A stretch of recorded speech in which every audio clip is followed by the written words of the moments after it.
Do you ever get a sensation like you're about to fall asleep and then you suddenly jerk yourself awake again? Perhaps with a racing heart and feeling as though you're in fight or flight mode? Maybe you don't experience a physical jerk, but find that as soon as you're about to drift off, your mind wakes you up. Either way, these sensations aren't uncommon, and that's what I'm going to be talking about in today's video. Hi, I'm Martin Reed.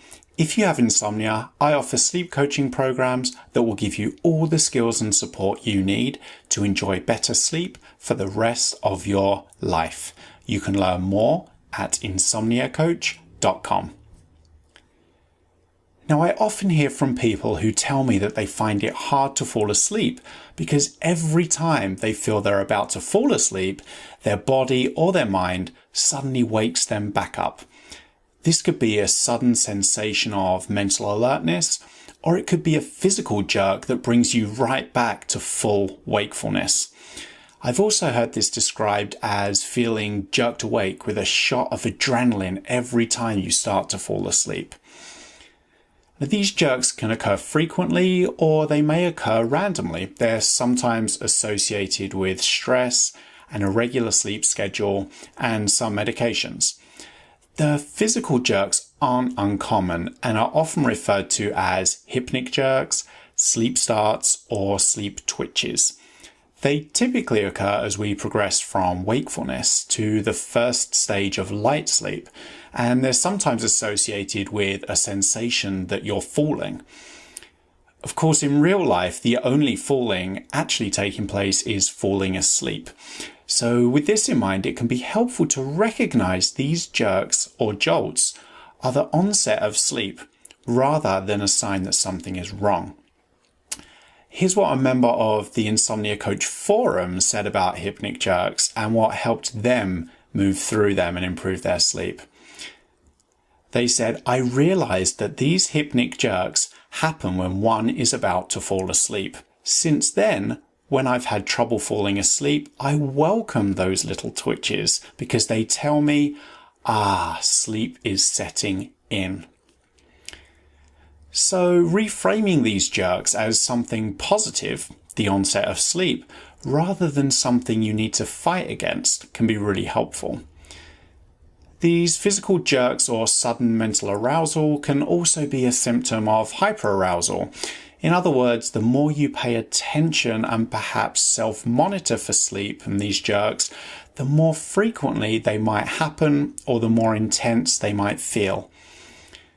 It can be helpful to think of it this way. If you're monitoring for sleep, your brain needs to stay active to determine when sleep happens. As soon as it recognizes the onset of sleep, it wakes you up to declare success. And of course, this isn't really helpful. If you're sleeping in an unusual or an uncomfortable environment, you might be more likely to experience these jerks or twitches too. They can also be a heightened response to the normal bodily changes associated with sleep. For example, as we start to fall asleep, our muscles begin to relax, our breathing slows, and if we're more alert to this or monitoring for this, we can be more sensitive to these changes. So what can you do to get rid of these jerks?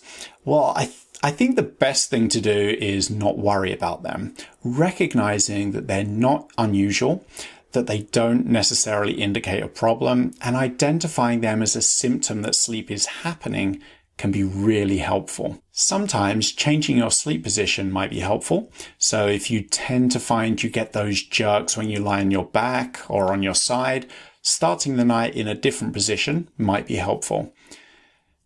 It can also be helpful to observe a consistent sleep schedule, particularly when it comes to getting out of bed by the same time every day, because this allows sleep drive to build during the day, and that can make it easier to fall asleep at night. Taking time to unwind before bed, making sure you only go to bed when you feel sleepy enough for sleep, might help too.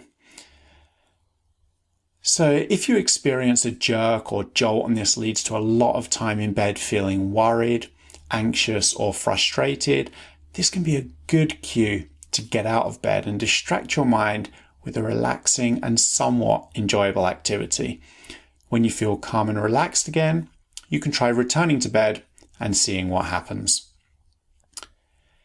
If you find that your challenge is more to do with feeling alert as soon as you get into bed, rather than suddenly feeling alert as you begin to fall asleep, this could be a symptom of conditioned arousal.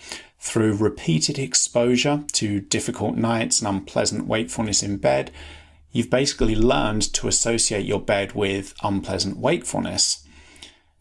Now, the good news is that just as you learn to associate your bed with unpleasant wakefulness, you can relearn to associate your bed with pleasant wakefulness and sleep by making sure that whenever being in bed doesn't feel good, you remove yourself from the bed until you feel calm and relaxed. You can then return to bed and repeat the process if needed. So ultimately, these hypnic jerks can be a challenge, but they are simply a sign that sleep is happening. The less you can worry about them, the less you monitor for them, and the more comfortable you can be with their occasional presence, the less likely they may be to occur. So I hope you found this short video helpful. If you did, please click the like button and subscribe to the channel, and click the notification bell so you don't miss any future videos. I do try and share some new sleep snippet videos every week. If you have any questions, comments, feedback, or suggestions for a future video, please leave a comment below, or you can email me directly. My email address is hello@insomniacoach.com. Thanks for watching, and as always, I'd like to leave you with this important reminder. You can sleep.